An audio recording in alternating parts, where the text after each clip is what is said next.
Hey, so there's a couple things from part two that I felt like I needed to elaborate on, just so you'd have a little bit better understanding of our background. And of course, I don't want to offend anyone because I've told a little bit of their journey, but didn't bring it up to speed. My dad, who was a deputy sheriff, was often called over to the homestead of my husband Johnny's family when we were growing up.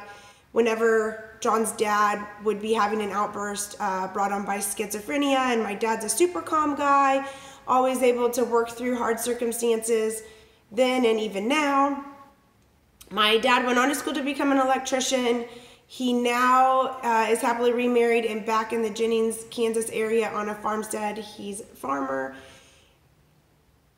Both of my parents are happily remarried. My mom lives in Ford, Kansas, which is out by Dodge City.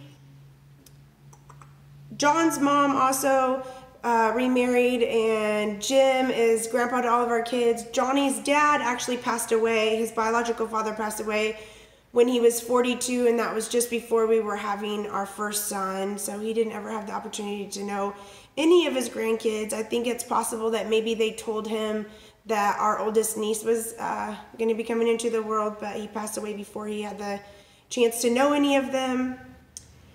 Education has always been very emphasized in my family. My grandmother, my mom's mom, Esther Corzat, who we knew as Granny Cors, we grew up in her home. She was raised and brought up in a home where her dad was a doctor and they were very wealthy. She always emphasized education, as has my mom. There's lots of medical and caretaking type of qualities throughout our family. We just lost her last April on Easter Sunday, which is really bittersweet. It's her favorite holiday, but we're carrying on her legacy by sharing lots of things that she's taught us. She was a great mentor in my life, especially always there when we needed anything. She taught me a lot about the Catholic faith and faith in general. I love her. She had struggles earlier in her life and some strained relationships, but as far as me ever knowing her, she was awesome. My sister actually went on to get her master's degree, and she has a hair studio in Wichita. She has 2 daughters and 2 sons.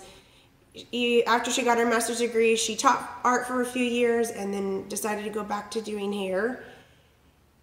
Both of my brothers have their own families. My brother Rob, who's in Chicago, he's the one that lost his leg in a car accident when he was a teenager. He actually turned 16 in the hospital when he lost his leg. He now works with prosthetics and is furthering his education, his secondary education. He already works in like a clinic environment helping fit prosthetics and whatnot, and he's advancing even further as we speak. He's in classes, and he has 2 girls and a son.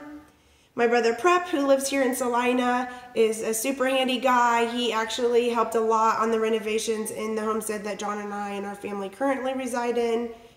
And he has 2 sons and 2 daughters. So just a little follow-up from part 2 video.